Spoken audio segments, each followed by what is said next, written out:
नमस्कार, आप देख रहे हैं खबरी चौक। वीरांगना रानी दुर्गावती की 500वीं जयंती पर राजमोहनी देवी गर्ल्स कॉलेज अंबिकापुर में एक कार्यक्रम का आयोजन किया गया। हम आपको बता दें कि गोंडवाना साम्राज्य की वीरांगना रानी दुर्गावती की 500वीं जयंती के अवसर पर राजमोहनी गर्ल्स कॉलेज के सभागार में रानी दुर्गावती के छाया चित्र पर माल्यार्पण कर समारोह का शुभारंभ किया गया। इस कार्यक्रम में सरगुजा संभाग के कमिश्नर और जनजाति गौरव समाज के पदाधिकारी, कार्यकर्ता सहित सैकड़ों की संख्या में छात्र छात्राएं शामिल हुए। आज महारानी दुर्गावती जी का गोंडवाना साम्राज्य की महारानी दुर्गावती जी का आज जयंती 500वीं जयंती समारोह कार्यक्रम यहाँ पर माता राजमोहनी देवी कन्या महाविद्यालय में था, जिसमें हमारे जनजाति गौरव समाज के संस्थापक संरक्षक आदरणीय प्रेम शंकर सिदार जी और इस सरगुजा संभाग के संभाग आयुक्त श्री जी.आर. चुरेन जी के आतिथ्य में हुआ। और बहुत ही अच्छा एक महिला होकर के नारी सशक्तिकरण और समाज जीवन में सब प्रकार का जल प्रबंधन से लेकर के राज्य काज कैसे चलना चाहिए, उस दृष्टि से विस्तार से उनके जीवन चरित्र पर हमारे प्रेम शंकर सिदार जी ने मार्गदर्शन दिया और हम लोग उस कार्यक्रम में शामिल हुए। और जनजाति गौरव समाज जिस तरह का हमारे जो महापुरुष हैं उनका समय समय पर जयंती पुण्यतिथि मनाते हुए और विशेष रूप से शिक्षक और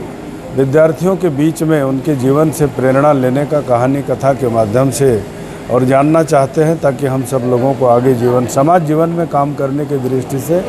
मन को मजबूती मिले, उस प्रकार का भाव रहता है। कार्यक्रम में शामिल सरगुजा संभाग के कमिश्नर जी.आर. चुरेन ने बताया कि गढ़ मंडला की वीरांगना रानी दुर्गावती के 500वीं जयंती के अवसर पर इस तरह के समारोह के आयोजन में शामिल होना मेरे लिए सौभाग्य की बात है। इस दौरान छात्र छात्राओं को उनके जीवन चरित्र की जानकारी दी गई। जो अपने गढ़ मंडला की वीरांगना रानी दुर्गावती जी के जो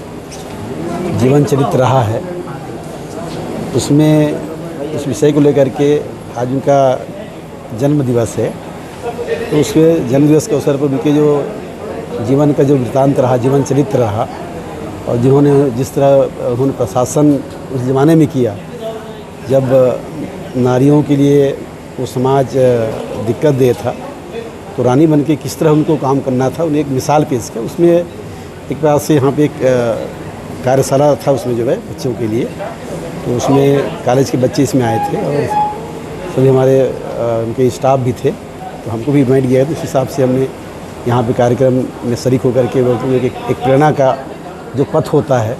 उनको बताने का प्रयास किया गया है, और जीवन में एक किस तरह आगे बढ़ना चाहिए, और जिस तरह रानी दुर्गावती जी ने विपरीत परिस्थितियों में जो अपना जीवन जिया, आगे बढ़ा, राज्य को संभाली, और जिस तरह नारियों के लिए काम किए, शिक्षा के क्षेत्र में प्लस जल जंगल के क्षेत्र में, कृषि के क्षेत्र में एक बहुत ही मतलब समृद्ध विरासत थी उन लोगों का। उसी रास्ते में आगे बढ़ कर के हिंदुस्तान को, देश को एक समृद्ध भारत बनाने में सबको योगदान दे रहा है।